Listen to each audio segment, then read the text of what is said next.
बिस्मिल्लाहिर्रहमानिर्रहीम। Dear students, आज हम डिस्कस करने वाले हैं द फैक्टर थ्योरम के हमारे पास फैक्टर थ्योरम क्या है। तो डियर स्टूडेंट्स, इससे पहले हमने डिस्कस किया था कि रिमाइंडर थ्योरम क्या है। आज हम डिस्कस कर रहे हैं कि फैक्टर थ्योरम क्या है।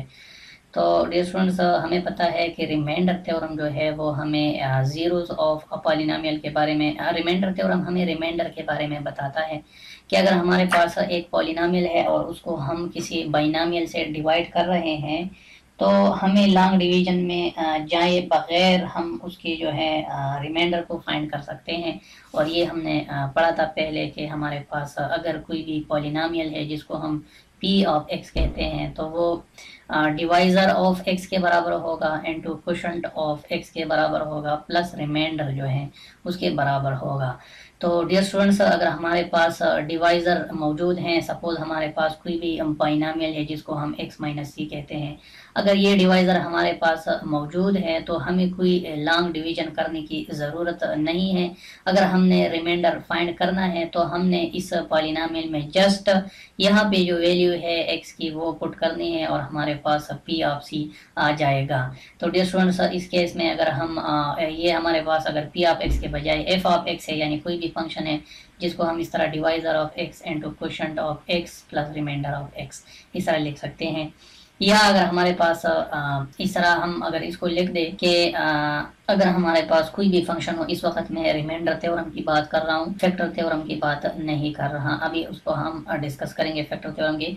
अगर हमारे पास कोई भी फंक्शन हो या पॉलिनोमियल हो और उसको हम x माइनस सी यानी कोई भी बाइनोमियल हो उससे डिवाइड कर रहे हैं, यानी ये उसका एक फैक्टर है x माइनस सी, तो हम इसको ऐसे लिख सकते हैं कि ये डिवाइजर, ठीक है, इनटू क्वोशंट का हमें पता नहीं है, उससे जो भी आएगा quotient of x plus remainder, कभी r का फंक्शन भी हो सकता है और कभी एक नंबर भी हो सकता है, ठीक है। तो हमारे पास इस वक्त हम कुछ भी नहीं करेंगे, बस हम इसमें कोई लॉन्ग डिवीजन नहीं करेंगे, यानी ये प्रोसेस हम नहीं करेंगे कि अगर हमारे पास इधर फंक्शन ऑफ x है उसको हम इस डिवाइजर से यहाँ पे कौन से नंबर हम मल्टीप्लाई करेंगे इससे ये फंक्शन बने, ये कोई भी फंक्शन गिवन होगा ये क्वोशंट हो जाएगा, ये रिमाइंडर, ये प्रोसेस हम नहीं करेंगे। रिमाइंडर थ्योरम का फायदा ही यही है कि हम सिंपल जो वैल्यू ऑफ x है यानी x की बजाय हम ये जो वैल्यू है ये पुट करेंगे, ठीक है। तो हम क्या करेंगे, f ऑफ c को कैलकुलेट करेंगे, ठीक है जी। तो f ऑफ c को कैलकुलेट करने का फायदा ये है कि ये c माइनस सी जीरो हो जाएगा, ठीक है, इनटू क्वोशंट यहाँ पे जो भी फंक्शन होगा उसमें आप c पुट कर या ना कर, यहाँ तो जीरो है, ठीक है, प्लस रिमाइंडर आ जाएगा, ठीक है।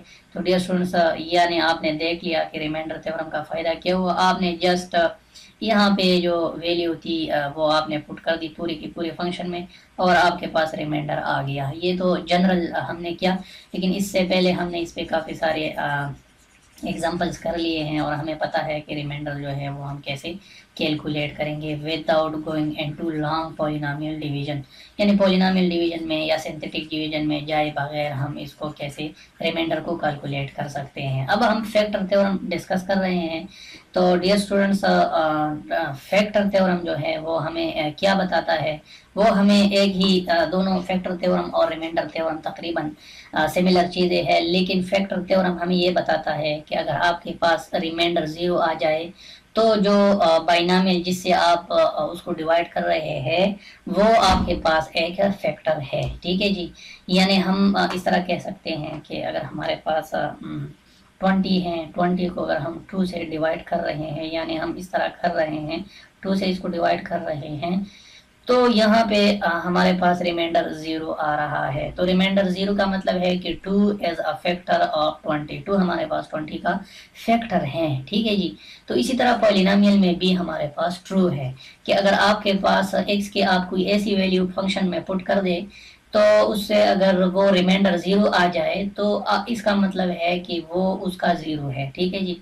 यानी हमारे पास एक पॉलिनोमियल है और एक लीनियर पॉलिनोमियल जो है उस पॉलिनोमियल का फैक्टर है, ठीक है। कब फैक्टर होगा, जब रिमाइंडर ऑफ द पॉइंट, यानी आप उसमें r की वैल्यू पुट कर दे और उससे वो रिमाइंडर जीरो आ जाए तो उसको हम उसका जीरो कह देते हैं। यानी फॉर एग्जांपल हमारे पास एक्स माइनस, इसको आप एक्स माइनस सी भी कह सकते हैं, ठीक है जी। हमारे पास लेट सपोज एक फंक्शन है, मैं ये थोड़ा सा डिफरेंट लिखता होता कि ये आर और रिमाइंडर वाला आर, आप लोग आपस में कंफ्यूज ना करें। तो हमारे पास अगर लेट सपोज एक फंक्शन है, उसको उसका एक फैक्टर एक्स माइनस सी है, ठीक है जी, और वो एक क्वेश्चन से मल्टीप्लाई हो रहा है और यहाँ पे आपके पास रिमाइंडर भी है, ठीक है।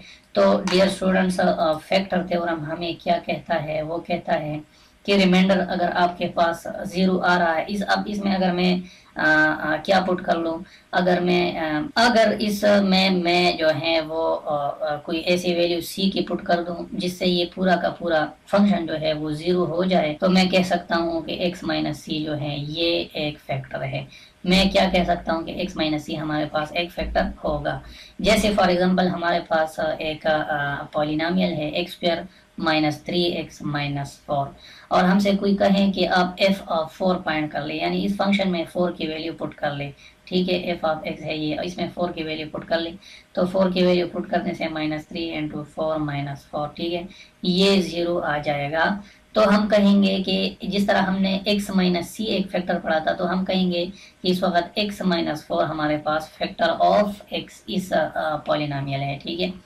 तो फैक्टर थ्योरम का मतलब ये है कि अगर हमारे पास फंक्शन में हम x की कोई वैल्यू पुट कर ले और उससे जीरो आ जाए, तो हम कहेंगे कि वो जो x माइनस समथिंग, जो समथिंग हमने पुट किया, वो factor of f of x है।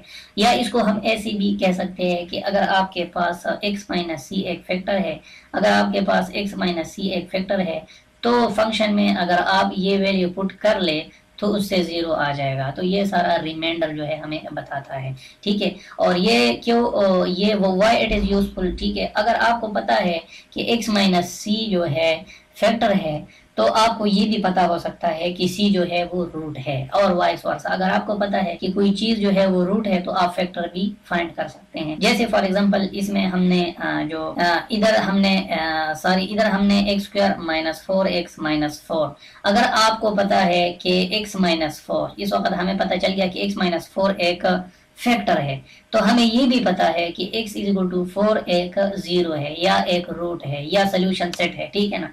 तो फैक्टर थ्योरम का ये फायदा है कि हमें फैक्टर का भी पता चलता है, और अगर हमें फैक्टर का पता है तो हमें रूट का पता चलता है, और या अगर हमें रूट का पता है तो हमें फैक्टर का पता चलता है। तो ये हमारे पास फैक्टर थ्योरम के जो है वो फवायद है। तो डियर स्टूडेंट्स, अब हम इसको मजीद आगे जो है वो लेके जाते हैं। ये सारे बातें हमने इधर डिस्कस कर लिए हैं, ठीक है जी। तो अब हम फैक्टराइजेशन ऑफ क्यूब पॉलिनोमियल, इसको हम बाद में देखेंगे। पहले हम फैक्टर थ्योरम को जरा प्रैक्टिस कर लेते हैं मजीद। तो डियर स्टूडेंट्स, आइए इसको डिस्कस कर लेते हैं। तो डियर स्टूडेंट्स, हमने पढ़ लिया है इन दोनों फैक्टर थ्योरम और रिमाइंडर थ्योरम में। तो रिमाइंडर थ्योरम हमें ये कहता है कि अगर हम कोई भी पॉलिनोमियल हो एफ ऑफ एक्स हो, उसको एक्स माइनस सी से डिवाइड करें, तो जो रिमाइंडर बचेगा वो फंक्शन ऑफ, यानी ये सिंपल रिमाइंडर थ्योरम हमें ये बताता है, रिमाइंडर थ्योरम हमें ये एक्सप्लेन करता है कि अगर हमारे पास कोई भी पॉलिनोमियल हो, उसको आप एक बाइनोमियल से डिवाइड करते हैं, तो आपके पास जो रिमाइंडर आएगा वो क्या होगा, वो आपने कोई भी डिवीजन नहीं करना, आपने जस्ट वो जो पॉलिनोमियल है उसमें एक्स की जो वैल्यू है वो क्या पुट करनी है, वो आपने यहाँ पे जो वैल्यू है एक्स से जो माइनस हो रही है वो आपने पुट करनी है, और आपके पास रिमाइंडर जो है वो आ जाएगा। यानी उस फंक्शन में आपने वो वैल्यू डालनी है तो आपके पास रिमाइंडर आ जाएगा, ठीक है। और फैक्टर थ्योरम हमें ये बताता है अगर आपके पास वो जो फंक्शन की वैल्यू आपने फाइंड कर ली वो जीरो के बराबर हो गई, तो ये समझो कि x माइनस सी जो है आपके पास एक फैक्टर है, ठीक है। और x माइनस सी जो है आपके पास एक फैक्टर है। और अगर आपके पास x माइनस सी एक फैक्टर है, तो आपके पास जो है x इज इक्वल टू सी एक जीरो ऑफ दी फंक्शन है या रूट ऑफ दी फंक्शन है। तो डियर स्टूडेंट्स, ये टू और रिमाइंडर थ्योरम और फैक्टर थ्योरम के बारे में बातें थी। इंशाल्लाह इस पे हम मज़ीद डिस्कशन करेंगे, और इंशाल्लाह इसके बाद हम फैक्टराइजेशन ऑफ क्यूब पॉलिनोमियल भी पढ़ेंगे, क्यूबिक पॉलिनोमियल। तो वस्सलाम, take care, bye bye and have fun.